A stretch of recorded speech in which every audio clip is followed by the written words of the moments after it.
हम शुरुआत करेंगे चर्चा की लक्ष्मी की प्राप्ति के लिए, क्योंकि आज के दौर में सभी लोग धनी होना चाहते हैं कि अधिक से अधिक धन की प्राप्ति हो।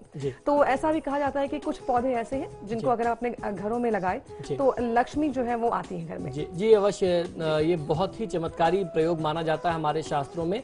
और हमारा शास्त्र कहता है कि हमारे शास्त्रों में बहुत सारी चीजें हैं, और आज ये जो एपिसोड हम आपके लिए लेकर के आए हैं ये सिर्फ इसलिए लेकर के आए हैं कि लोगों ने हमसे इतने सारे प्रश्न किए थे, हमने बस ये अनुभव किया कि हमें आपके ज्यादा से ज्यादा प्रश्नों के जवाब देने, और हमारे शास्त्रों में हर चीज से कुछ ना कुछ लाभ बताया गया है। वनस्पतियां हैं, पेड़ पौधे हैं, वृक्ष हैं, उसका भी आप अच्छा प्रयोग करके लाभ ले सकते हैं। तो जैसा आपने प्रश्न किया, लक्ष्मी प्राप्ति के लिए अपने घर या उसके आसपास आप कौन से वृक्षों को रोप सकते हैं, वृक्षारोपण कर सकते हैं जिससे आपको लाभ मिले। तो लक्ष्मी प्राप्ति के लिए तुलसी, आंवला, केला और बिल्व का वृक्ष अर्थात बिल्व पत्र का वृक्ष लगाना, बेल का पेड़ लगाना। बेल का फल जो है, बेल का पत्ता जो है, बिल्व पत्र भगवान शिव को प्रिय है। बेल का फल जो है वो माँ लक्ष्मी के लिए बहुत ज्यादा चमत्कारी माना जाता है। जो माँ लक्ष्मी के लिए हम लोग हवन और यज्ञ अनुष्ठान करते हैं, जो विशेष अनुष्ठान होते हैं, बेल के फल का जो गूदा होता है अंदर का भाग, उससे माँ लक्ष्मी को आहुतियां दी जाती हैं, वो सबसे ज्यादा चमत्कारी माना गया है। तो लक्ष्मी प्राप्ति के लिए तुलसी, आंवला, केला और बेल का वृक्ष आसपास लगाना अपने घर के आसपास आपके सौभाग्य में वृद्धि के साथ साथ लक्ष्मी की प्राप्ति कराता है। जी बिल्कुल आचार्य जी, लक्ष्मी की प्राप्ति के लिए आपने पौधे बता दिए। अब हम जानना चाहेंगे आरोग्य के बारे में कि बीमारियां बहुत है, लोग काफी बीमार रहते हैं, डॉक्टरों से इलाज भी करा लेते हैं लेकिन बावजूद इससे कोई फायदा नहीं होता। और कई लोग ऐसे होते हैं पंडित जी, जिन्हें पता ही नहीं होता कि पौधे लगाकर वो बीमारियों से प्राप्त। जी बिल्कुल, तो पौधे बताइए हमें कि क्या कौन से पौधे हैं वो। जी, हमारे ऋषि मुनियों ने बहुत ही दुर्लभ अनुसंधान किए हैं। आरोग्यता प्राप्ति के लिए भी उन्होंने कुछ विशेष पौधे बताए हैं, जैसे सबसे पहले ब्राह्मी, पलाश, अर्जुन की छाल को अक्सर देखा गया है जो वृद्ध लोग होते हैं, वरिष्ठ लोग होते हैं, जो खासकर जिनको हार्ट से संबंधित प्रॉब्लम हो, हार्ट में ब्लॉकेज आ जाए या डायबिटिक हो, तो अर्जुन की छाल को दूध में उबाल करके जिस तरीके से चाय पीते हैं, अगर अर्जुन की छाल की चाय पी जाए तो वो बहुत अच्छा लाभ देता है, आपके हार्ट के ब्लॉकेज को खोलता है। आंवला के गुणों को हम जानते हैं, सूरजमुखी और तुलसी के गुणों को हम जानते हैं। तो ये कुछ ऐसे पौधे थे जो आपको बहुत अच्छा लाभ दे सकते हैं। ब्राह्मी के गुणों से हम बहुत ज्यादा परिचित हैं, खासकर बच्चों के लिए, छोटे बच्चों के लिए जिनको बहुत ज्यादा चीजें याद न रहती हो, पढ़ाई में मन न लगता हो, तो अक्सर देखा गया है कि ब्राह्मी का प्रयोग बताया जाता है कि बच्चों को आप ब्राह्मी पिलाइए, घिस के पिलाइए, तो उसका बहुत अच्छा फायदा मिलता है। तो इस तरीके के पौधों का, ये जो पौधे मैंने बताए, इनका अगर आप प्रयोग करते हैं, अपने घर के बगीचों में लगाते हैं, गमलों में आसपास लगाते हैं, तो आरोग्यता की प्राप्ति होती है। आरोग्यता से अर्थ है कि अगर आप किसी भी गंभीर रोग से जूझ रहे हो तो आप जो भी उपाय कर रहे हैं, जो भी दवा कर रहे हैं, जो चिकित्सा चल रही है, उसको तो करना चाहिए, लेकिन इनका भी आप प्रयोग करके उसका भी लाभ ले सकते हैं। बिल्कुल। तो पंडित जी, दर्शकों को जाना होता है, कई बार वो हमें कॉल्स भी करते हैं और जानते हैं कि उनका कोई काम नहीं बन रहा है, कुछ कोशिश कर रहे हैं तो बाधा आ रही है, और दर्शकों को ये पता नहीं होता अक्सर कि सब कुछ कर चुके होते हैं, वो यज्ञ भी करवा लेते हैं और जो भी दो पंडित जी लोग बताते हैं वो भी कर लेते हैं, लेकिन फिर भी जो है वो दुर्भाग्य जो होता है वो उनका पीछा नहीं छोड़ता, सौभाग्य की प्राप्ति नहीं होती है। तो ये क्या ये भी संभव है कि पौधे लगाकर सौभाग्य की प्राप्ति कर सकते हैं? जी अवश्य, बहुत ही चमत्कारी प्रयोग है और बहुत आसान से प्रयोग है। और ये जो पौधे मैं बता रहा हूं वो बहुत आसानी से आपके आसपास उपलब्ध है। अशोक का पौधा हर एक घर में लगाना तो बहुत आवश्यक होता है। इसका नाम ही है अशोक, अर्थात शोक का नाश करने वाला। अशोक का पौधा आप लगा दीजिए और खास नक्षत्रों में अपने घर के आसपास उसके पत्ते को ला करके आप अपने घर के पूजा स्थान में रख करके उसकी पूजा कर लें और माँ लक्ष्मी के मंत्रों का जाप कर लें और इनको विसर्जित कर दें, तो जो भी शोक है, कष्ट है और दुर्भाग्य है वो दूर हो जाता है। उसी तरीके से अर्जुन का पेड़ हो गया, नारियल का वृक्ष हो गया, बड़ यानी वट वृक्ष का लगाना अपने घर के आसपास में, इनको स्थापित करना, इनको रोपना आपको बहुत अच्छा लाभ दे सकता है। किसी भी प्रकार का दुर्भाग्य होगा जो हर तरीके के उपाय करने के बावजूद भी आपके जीवन से नहीं जा रहा होगा, आप ये कर लीजिए, निश्चित तौर पे लाभ मिलेगा। और एक बात और मैं आपको ये बता दूं कि ये ऐसा नहीं है कि जिस व्यक्ति ने लगाया है इन वृक्षों को सिर्फ उन्हीं को फायदा देगा। कोई भी व्यक्ति अगर आपके परिवार में इन वृक्षों को लगाता है तो पूरे परिवार का और आसपास के समाज का कल्याण होता है इन वृक्षों से। जी बिल्कुल दोस्तों, तो अगर आप डॉक्टर्स के पास जाकर भी परेशान हो गए हैं।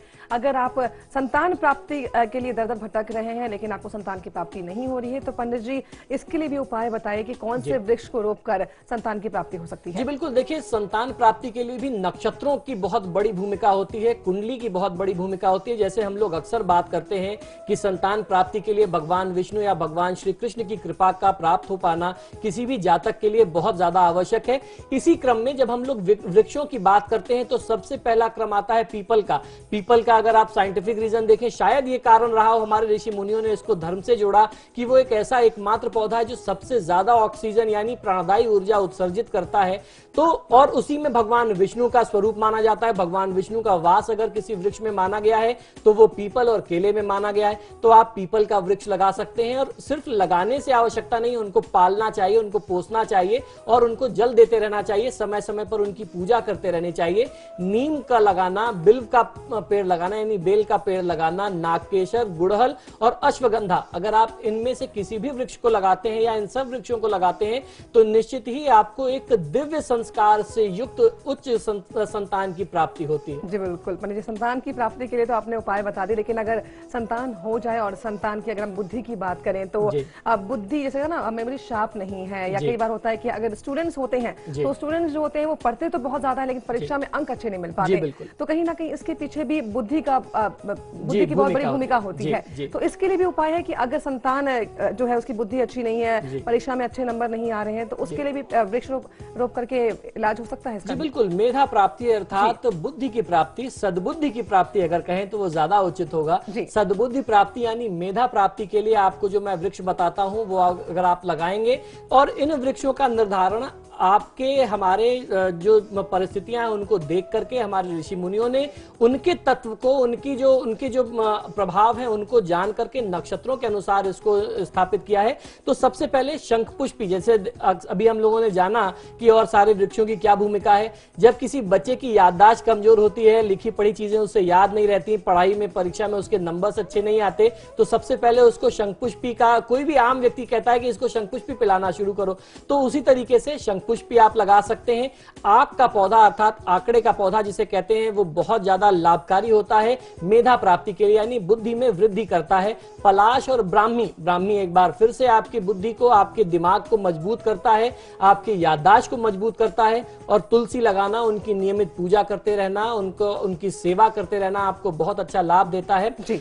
और जहां यहाँ पे हम लोगों ने आंकड़े की बात की, आंकड़े का जो पौधा है वो बहुत ज्यादा चमत्कारी माना जाता है। उसका प्रयोग भगवान शिव की आराधना में भी करते हैं, उसके फल से लेकर के, उसके पत्ते से लेकर के, उसके पुष्प तक, तो आपको बहुत अच्छा लाभ मिल सकता है अगर आप इन वृक्षों का, इन पौधों का प्रयोग करें। जी बिल्कुल। तो क्या ये भी संभव है पंडित जी कि अगर कोई गर्भवती महिला इन वृक्षों का रोपण करे तो उसकी जो होने वाली संतान होगी, उसकी जो बुद्धि होगी वो बहुत, जैसे कहते हैं कि मेधा की प्राप्ति होगी उसे? जी निश्चित तौर पे अगर कोई गर्भवती महिला इन वृक्षों को रोपती है, या अगर आप रोप ना पाए, आपके परिवार में आसपास कहीं ये पौधे लगे हुए हैं, आप नियमित उनमें जल अर्पित करें तो निश्चित ही भगवान की कृपा आपके ऊपर होती है, और इनकी जो ऊर्जा होती है वो आपके अंदर और आपके माध्यम से आपके संतान के अंदर आती है, जिससे उसको उच्च गुण और सद्बुद्धि की प्राप्ति होती है।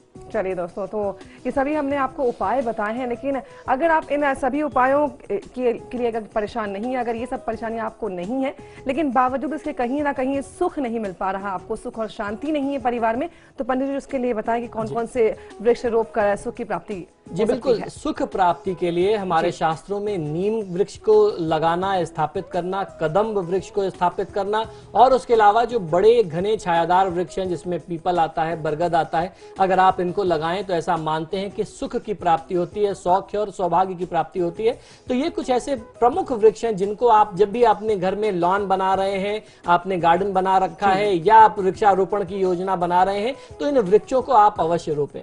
चलिए अब पंडित जी, अब हम ये जानना चाहेंगे कि सब कुछ मिल जाता है इंसान को, सुख भी है, पैसा भी है, संतान भी, लेकिन बावजूद इसके जीवन में खुशियां नहीं होती, जीवन में अगर हम बात करें आनंद नहीं होता है, कहीं ना कहीं कुछ कमी होती है, तो इसके लिए क्या करें? जी बिल्कुल, ये बहुत ही प्रमुख चीजें हैं कि आज के इस भौतिक युग में सारे संसाधन होने के बावजूद भी व्यक्ति मन से सुखी नहीं होता, और जब तक आप मन से सुख नहीं ले सकते तो आप किसी भी चीज का आनंद नहीं ले सकते। आपके पास सारी चीजें हैं लेकिन आप मन से दुखी हैं। तो आनंद प्राप्ति के लिए हर श्रृंगार यानी पारिजात का पौधा लगाना, रात रात रानी, मोगरा और गुलाब को अपने घर के आसपास लगाना, अपने बगीचों में या कहीं वृक्षारोपण करना, स्थापित करना आपको बहुत अच्छा आनंद की प्राप्ति कराएगा। मन आपका प्रफुल्लित रहेगा।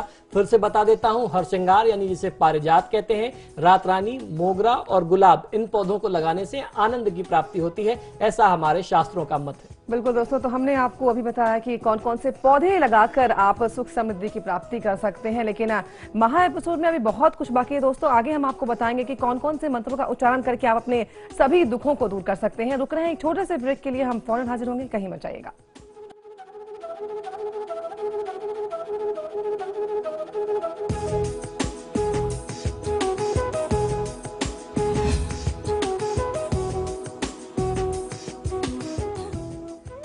ब्रेक के बाद स्वागत है दोस्तों आप सभी का आपके सितारे के इस महा एपिसोड में। ब्रेक पर जाने से पहले हमने आपको बताया कि पेड़ पौधे का इस्तेमाल कर कैसे आप सुखी रह सकते हैं, धनी रह सकते हैं, और जो कुछ परेशानी आपके जीवन में आ रही है आप उनको दूर कर सकते हैं। अब समय है आपको मंत्र बताने का।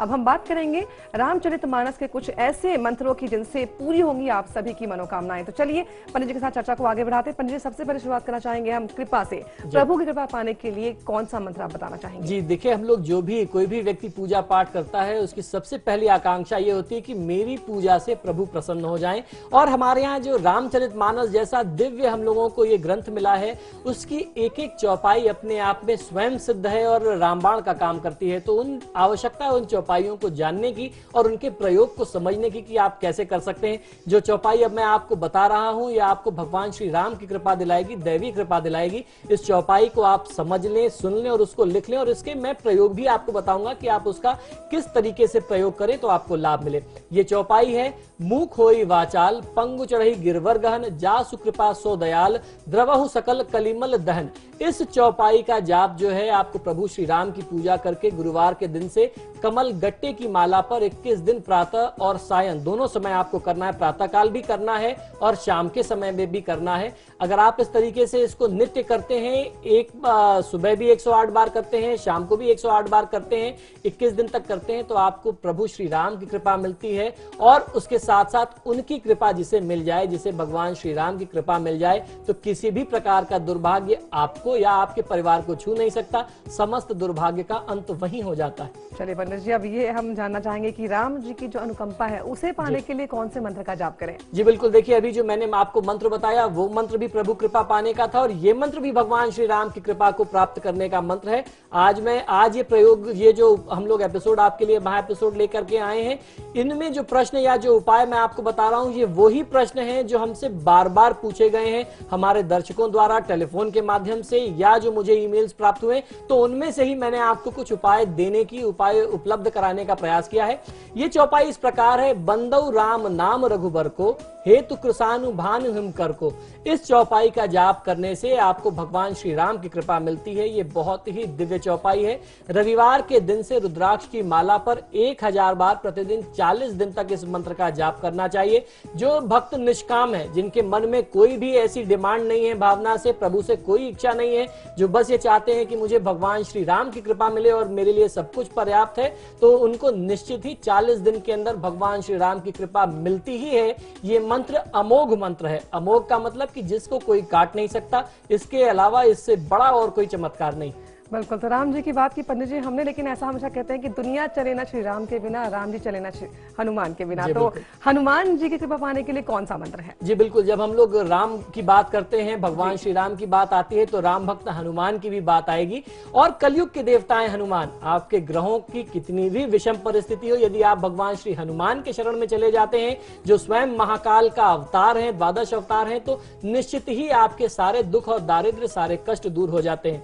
अब मैं आपको बताता हूं कि भगवान श्री राम की कृपा पाने का जो मंत्र है वो क्या है। प्रणवौ पवन कुमार, खलबल पावन ज्ञान घन, जासु हृदय आगार, बसहि राम सर चापधर। इस चौपाई का, इस मंत्र का जाप कर लेने से आपको बहुत अच्छे तरीके से भगवान श्री हनुमान की कृपा मिलती है। भगवान हनुमान जी को, उनकी जो सिंदूर युक्त प्रतिमा होती है उसकी पूजा कर लें। उसकी पूजा करने के बाद लाल चंदन की माला से आप मंगलवार के दिन से आरंभ करके 21 दिन तक आप नित्य 1000 बार इस मंत्र का जाप करेंगे, तो निश्चित ही हनुमान जी के कृपा आपको प्राप्त होगी। आपको हनुमान जी की जब कृपा प्राप्त हो जाए तो आपके अंदर दैवीय गुण आपको जरूर अवश्य ही प्राप्त होते हैं, और उसके साथ किसी भी प्रकार के ऊपरी बाधा हो, जादू टोना हो, कोई अला बला हो, कोई तंत्र या व्यभिचार कर्म आपके ऊपर किया गया है, व्यभिचार कर्म किया गया है, भीषण, जिसको हमारे यहाँ तंत्र में मारण मोहन सम्मोहन कहते हैं, जो सबसे ज्यादा खतरनाक है, इस तरीके के हर प्रकार के प्रयोग से सुरक्षित करती है हनुमान जी की कृपा। जी, तो क्या पंडित जी ये जो आपने मंत्रोच्चारण बताया है, प्रक्रिया बताइए किस तरह से कर सकते हैं, क्या महिलाएं भी कर सकती है? क्योंकि कहते हैं कि हनुमान जी जो है वो बाल ब्रह्मचारी हैं, महिलाओं का स्पर्श नहीं होना चाहिए, तो क्या ये महिलाओं के लिए है? जी देखिए, आपने अपने ही प्रश्न में इसका जवाब दे दिया है। हनुमान जी की आराधना, ये एक भ्रम आम जनमानस में है कि हनुमान जी की आराधना महिलाएं नहीं कर सकती हैं। ऐसा कदापि नहीं है। हनुमान जी का स्पर्श नहीं कर सकते हैं आप। हनुमान जी के मंदिर में जाकर के दूर से उन्हें प्रणाम कर सकते हैं, और पूरी पूजा पाठ करने के आपको छूट मिली हुई है। आप उनको स्पर्श न करें। मूर्ति का स्पर्श महिलाओं के लिए वर्जित है। आप स्पर्श न करते हुए उनके मंत्रों का जाप, आप उनका कोई भी सत्संग कर सकते हैं। हनुमान चालीसा, बजरंग बाण, किसी भी तरीके की चौपाई का आप जाप कर सकते हैं, पाठ कर सकते हैं। चलिए अब जानते हैं पंडित जी से कि वशीकरण करने के लिए मंत्र कौन सा है पंडित जी? देखिए, वशीकरण की जब बात आती है तो लोग उसको कई गलत तरीके से, गलत मायनों में भी उस अर्थ को समझ सकते हैं। वशीकरण से अर्थ यहाँ पर रामचरितमानस की इस चौपाई से ये है कि आपका कोई अपना, जो आपके परिवार का अपना सदस्य है, जिससे आपका बहुत ज्यादा भावनात्मक लगाव है, वो आपसे रूठ गया है, या आपसे और उसके बीच में किसी व्यक्ति ने किसी बुरी भावना से, दुर्भावना से आप दोनों के बीच में कोई मतभेद करा दिया है, तो उसको आप कैसे अपनी तरफ दोबारा ला सकते हैं, उसके मन में आप दोबारा अपने लिए कैसे स्थान बनाएं, कैसे वो जगह दोबारा प्राप्त करें, इसके लिए है। इस मंत्र का प्रयोग आपको यूं ही नहीं कर लेना चाहिए, हर किसी के लिए नहीं कर लेना चाहिए। आजकल ऐसे फोन कॉल्स मेरे पास बहुत आते हैं कि गर्लफ्रेंड और बॉयफ्रेंड का झगड़ा हो गया और मुझे वशीकरण कराना है। ये प्रयोग उसके लिए नहीं है। आप इसमें आपको देवी देवताओं के कुछ दोष भी मिल सकते हैं अगर आपने गलत कारण से इसका जाप किया है। इसका कारण हमेशा शुभ होना चाहिए, तभी आपको इसका लाभ मिलेगा। चौपाई मैं आपको बताता हूं। जो कह राम लखन वैदेही, हिकर हित हे रही तेरी तेही। इस चौपाई का जाप करने से आपको बहुत अच्छा लाभ मिलेगा। जिस भी प्रिय व्यक्ति से आपके संबंध विच्छेद हो गए हैं, यानी संबंध टूट गए हैं, वह दोबारा मधुर हो जाएंगे। सूर्य ग्रहण के समय में या किसी भी पर्वकाल के दौरान जो है, आप इस मंत्र का जाप करते रहना चाहिए आपको। इसके जाप करते रहने से ये मंत्र सिद्ध हो जाता है। सूर्य ग्रहण में, पर्वकाल में, जिस समय सूर्य ग्रहण का काल हो, या उसके अलावा किसी भी अच्छे योग में आप इसको जाप कर सकते हैं। इससे आपको बहुत अच्छा लाभ मिलेगा। और यदि आवश्यकता हो तो इस मंत्र को 7 बार पढ़ करके गोरोचन का तिलक मस्तक पर लगा लें। जिस भी सभा में जाएंगे, जिस भी व्यक्ति के सामने जाएंगे, वो सभा आपके लिए मोहित हो जाएगी, वह व्यक्ति आपके समक्ष मोहित हो जाएगा। इस प्रकार करने से वशीकरण होता है। आप किसी के ऊपर भी कंट्रोल पा सकते हैं, किसी को भी अपने वश में, अपने अधीन कर सकते हैं। जी बिल्कुल। तो पंडित जी, वशीकरण के बारे में आपने बताया, लेकिन ऐसा कई बार देखा जाता है कि लोग निराश होकर हमें कॉल करते हैं। कई बार आपके पास कॉल्स आती हैं, लोग पूछते हैं कि सब कुछ ट्राई कर लिया, सब कुछ कोशिश कर ली, मंत्रोच्चारण भी कर लिया हमने कहीं, और जो उपाय बताए गए वो भी कर लिया, लेकिन मेहनत बहुत कर रहे हैं, सफलता नहीं मिल रही है। तो सफलता किस तरह से ले सकते हैं? क्या इस तरह से कुछ उपाय है कि हम मंत्रों का उच्चारण करके सफलता हासिल कर सकते हैं? जी बिल्कुल, निश्चित ही हमारी रामचरितमानस में ऐसी बहुत सारी चौपाइयां हैं जिसमें आप सफलता प्राप्त कर सकते हैं, जिनका जाप अगर आप नियमित तौर पर करें तो आपको बहुत अच्छा लाभ मिल सकता है। अब मैं आपको चौपाई बताता हूं कि सफलता प्राप्त करने के लिए आपको किस चौपाई का जाप करना है और उसकी प्रक्रिया क्या होगी। प्रभु प्रसन्न मन सकुच तजी जेत जेही आयुष देव, सो सिर धरी धरी करही, सब मिटही अनट अवरेब। जितनी भी तरीके की बाधा होगी वो सारी बाधा दूर हो जाएगी, और उस बाधा को दूर करके आप सफलता को प्राप्त करेंगे। इस चौपाई का इतना सा ही अर्थ है। प्रतिदिन इस मंत्र को 1008 बार आपको जाप कर लेना चाहिए। इस चौपाई के जाप से, इस मंत्र के प्रभाव से सभी कार्यों में आपको अभूतपूर्व सफलता मिलती है। और ये कुछ जो चौपाइयां या जो प्रयोग मैं आपको बता रहा हूं, वो ऐसी चौपाइयां, ऐसे प्रयोग हैं जिनका प्रयोग हम लोग अपने दैनिक जीवन में निरंतर करते रहते हैं। और वो प्रयोग जब देखा है, उसका अनुभव किया है, उसकी सफलता का स्तर जाना है, तब मैं आपको आज ये सारी चौपाइयां, ये सारे प्रयोग बता रहा हूं। इसका आप प्रयोग अपने जीवन में करें, निश्चित ही लाभ मिलेगा। और आपकी ही सुविधा के लिए ये चौपाइयां आपकी टेलीविजन स्क्रीन पर भी आ रही हैं। जी बिल्कुल। आचार्य जी, अब तक हमने जो भी मंत्र बताए वो दर्शकों को बताया कि उन्हें जो परेशानी है वो दूर कर सकते हैं और सुख समृद्धि की प्राप्ति कर सकते हैं। अब राम जी को प्रसन्न करने के लिए कौन सा मंत्र है? देखिए, जो मैं आप चौपाई बता रहा हूँ वो राम जी की पूजा अर्चना करने के लिए। लोग अक्सर पूछते हैं कि भगवान राम की पूजा अगर करें तो करें कैसे? मेरी इच्छा बहुत होती है, मैं चाहता हूं, लेकिन मुझे कोई प्रक्रिया नहीं मालूम, कोई मंत्र नहीं मालूम, कोई तरीका नहीं मालूम। तो अब मैं आपको बताता हूं, आज मैं आपकी ये दुविधा भी दूर कर देता हूं कि भगवान श्री राम की पूजा आप करें तो किस चौपाई से, किस मंत्र से करें। अब नाथ करी करुणा बिलो कहूं दोहु जो बर मांगहूं, जे ही जोनी जन्म कर्म बस तह राम पद अनुराग हूं। अर्थात कि बस प्रभु आपसे यही प्रार्थना है कि जिस भी जन्म में, जिस भी योनि में आप मुझे अगला जन्म दें, मैं राम पद और राम का अनुराग प्राप्त कर सकूं, आपकी कृपा प्राप्त कर सकूं। प्रतिदिन मात्र 7 बार इस मंत्र का, इस चौपाई को 7 बार जाप करने से ही लाभ मिलता है। भगवान श्री राम के समक्ष बैठ करके आप इस चौपाई का जाप करें। 2 तुलसी दल उनको, यानी तुलसी के 2 पत्ते आप उनको उनके चरणों में अर्पित कर दें। इस मंत्र, इस चौपाई के जाप से सिर्फ 7 बार उच्चारण कर लेने से जन्म जन्मांतर में भगवान श्री राम की पूजा अर्चना करने का अधिकार प्राप्त हो जाता है। ये बहुत बड़ी बात है जब देवी देवता आपको अपना मान करके आपको ये अधिकार दे दें, और ये अधिकार अगर आपको प्राप्त होता है तो वो इस चौपाई से ही प्राप्त होता है। तो आज ये भी मैंने आपकी शंका दूर की है कि आपको किस चौपाई से, किस माध्यम से भगवान श्री राम की आराधना करनी चाहिए। जी बिल्कुल दोस्तों, बढ़ेंगे आगे और अब आपको बताएंगे हम कि अगर आप परेशान हैं और मन की शांति नहीं मिल रही, क्योंकि पंडित जी जब तक मन शांत ना हो कुछ भी अच्छा नहीं लगता, आसपास की चीजें भी पसंद नहीं आती हैं, तो मन की शांति के लिए कौन सा मंत्र है? जी बिल्कुल, देखिए कभी ऐसी परिस्थिति व्यक्ति के सामने आ जाती है कि आप बहुत ज्यादा मन उद्विग्न होता है, यानी परेशान होता है, नाना प्रकार की चीजें दिमाग में चल रही होती हैं, मन में चल रही होती हैं, जिससे आप बहुत ज्यादा विचलित हो जाते हैं। और जब आप विचलित होते हैं तो आपके जो बड़े निर्णय हैं, चाहे वो परिवार से जुड़ा हो, आपके कार्यक्षेत्र से जुड़ा हो, तो वो गलत हो जाता है। तो ऐसी परिस्थिति में आपके साथ कुछ भी अशुभ ना हो, कुछ भी आपका जो दुर्भाग्य है वो आपको परेशान न करे, उसके लिए मन को नियंत्रित करने के लिए भगवान श्री राम का ये मंत्र है, आपको इसका जाप करना चाहिए। बहुत अच्छा मंत्र है, आप इसको 2 बार जाप करेंगे तो आपका मन राममय हो जाएगा। राम राम कही राम कही, राम राम कही राम, ये चौपाई है रामचरितमानस की। जब आप इसको ध्यान करें, जब आपका मन बहुत ज्यादा उद्विग्न हो, बहुत ज्यादा परेशान हो, भगवान श्री राम आपकी समस्या का, आपकी चिंता का, आपकी जो अशांति है मन में, उसका कोई ना कोई रास्ता निकाल देंगे।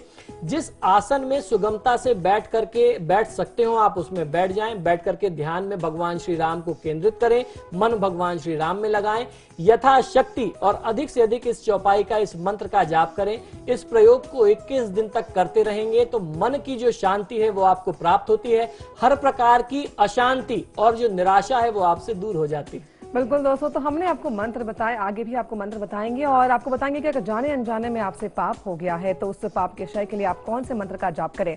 रुक रहे हैं हम फिलहाल यहाँ पर एक छोटे से ब्रेक के लिए, फौरन हाजिर होंगे, कहीं मत जाइएगा।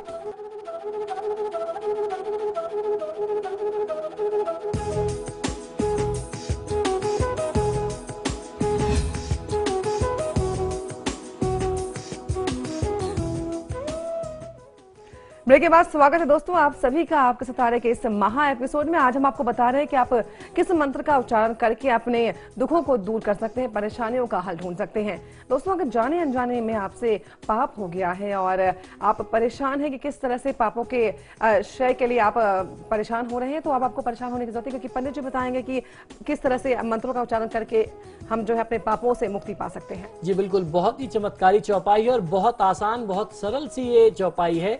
इसका जाप करना चाहिए। अगर आपको ये ज्ञान है कि आपसे जाने अनजाने में कोई पाप हो गया है और उससे आप मुक्ति चाहते हैं क्षमा करें, तो आपको इस चौपाई का जाप करना चाहिए। ये चौपाई है मोहि समान को पाप निवासु। इस चौपाई के जाप से जो आपको जानकारी है कि जाने में या अनजाने में आपसे कोई गलती, कोई भूल चूक, कोई पाप हो गई है, आपसे कोई ऐसा पाप हो गया है, तो आप भगवान श्री राम से क्षमा मांग सकते हैं। रुद्राक्ष की माला पर प्रतिदिन 1000 बार इस चौपाई को 40 दिन तक जाप करेंगे और अपने नाते रिश्तेदारों से कुछ सिक्के भिक्षा के रूप में प्राप्त करके गुरुवार के दिन विष्णु जी के चरण में अगर आप इसको अर्पित करेंगे तो निश्चित ही आपको विष्णु जी के चरण में अर्पित करें या विष्णु मंदिर में अर्पित कर दें तो बहुत अच्छा लाभ मिल सकता है आपको।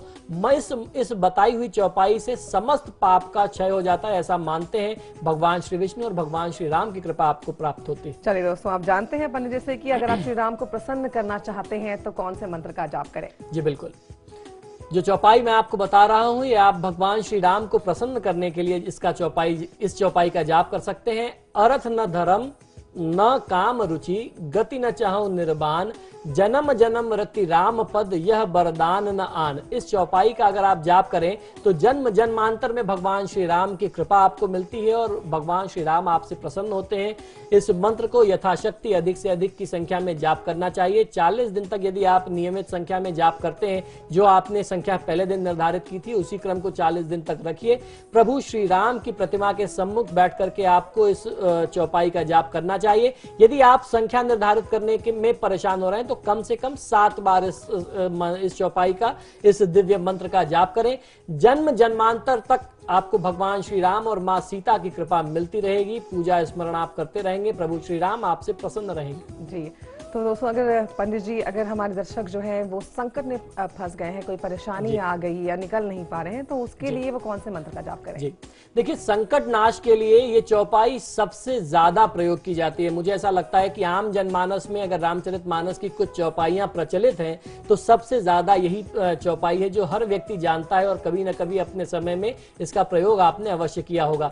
दीन दयाल बिरद संभारी, हरहु नाथ मम संकट भारी। चौपाई पुनः एक बार सुन लें। दीन दयाल बिरद संभारी, हरहु नाथ मम संकट भारी। लाल चंदन की माला पर 21 दिन तक निरंतर आपको जाप करना चाहिए। 10,000 चौपाई का यानी 10,000 मंत्रों का उच्चारण जब आप कर लें तो आपको बहुत अच्छा लाभ मिलता है। विकट से विकट संकट भी प्रभु श्री राम की कृपा से दूर हो जाते हैं। इस चौपाई को सबसे ज्यादा अनुभव किया गया है, सबसे ज्यादा अनुभूत प्रयोग है। चलिए पंडित जी, अब जानना चाहेंगे आपसे विघ्न नाशक गणेश मंत्र। जी बिल्कुल, हमारे रामचरितमानस में जब तुलसीदास जी ने मानस को लिखना आरंभ किया तो समस्त देवी देवताओं गणों की आराधना की और उसके साथ साथ सबकी जब उन्होंने कृपा प्राप्त कर ली तो उन्होंने फिर रामचरितमानस की रचना की। उसी क्रम में उन्होंने भगवान श्री जो विघ्न नाशक हैं, भगवान श्री गणेश, उनकी भी आराधना की। जो सुमिरत सिद्धि होई, गणनायक करिबर बदन, करऊ अनुग्रह सोई, बुद्धि राशि शुभ गुण सदन। इस चौपाई का जाप करने से भगवान श्री गणेश की कृपा मिलती है और भगवान श्री गणेश की जिसको कृपा मिल जाए, आपके सारे काम निर्बाध्य होते हैं, किसी भी काम में कोई बाधा नहीं आती। गणेश जी को सिंदूर का चोला अर्पित किया जाता है। जैसे हम लोग हनुमान जी को करते हैं सिंदूर और चमेली के तेल का चोला, उसी तरीके से आप उनको भी, गणेश जी को भी अर्पित करें। प्रतिदिन लाल चंदन की माला पे प्रातः काल आपको सुबह ये जाप करना चाहिए। 1008 बार आपको यानी 10 माला आपको कम से कम इस चौपाई का, इस मंत्र का जाप करना चाहिए नियमित 40 दिन तक। अगर आप ऐसा करते हैं तो आपको बहुत अच्छा लाभ मिलेगा। 10 माला 40 दिन तक करेंगे यानी प्रतिदिन 1040 मंत्रों का जाप होगा। हर प्रकार के विघ्न नाश होते हैं और भगवान श्री गणेश जी का अनुग्रह, उनकी कृपा आपको प्राप्त होती है। जी बिल्कुल दोस्तों, तो हमने आपको आज बताया कि किस तरह से आप मंत्र का उच्चारण करके अपनी सभी परेशानियों को दूर कर सकते हैं पंडित जी। लेकिन लोगों को पता नहीं होता, रामचरितमानस का जाप तो करते हैं, पढ़ते भी हैं, लेकिन लोगों को पता नहीं होता कि इतने सारे उपाय जो हैं वो हमारे धार्मिक ग्रंथों में छुपे हैं। जी, अगर आपको कोई भी परेशानी है, अगर दुविधा है, तो आप उन सभी परेशानियों का हल निकाल सकते हैं। और आपकी परेशानियों का हल निकालने के लिए हम लेकर आए हैं ये महा एपिसोड, जिसमें आपको बता रहे हैं मंत्र उच्चारण। साथ ही साथ हमने आपको ये भी बताया कि कौन कौन से पौधे और पेड़ लगाकर आप अपने दुखों को दूर कर सकते हैं। आचार्य जी, बहुत बहुत धन्यवाद करना चाहेंगे आपका इस महा एपिसोड में आने के लिए और इतने सारे मंत्र बताने के लिए। मेरा सौभाग्य। जी, तो दोस्तों इसी के साथ आपके सितारे के इस महा एपिसोड में फिलहाल इतना ही, लेकिन समाचार प्लस पर खबरों का सिलसिला लगातार जारी है। आप देखते रहिए समाचार प्लस।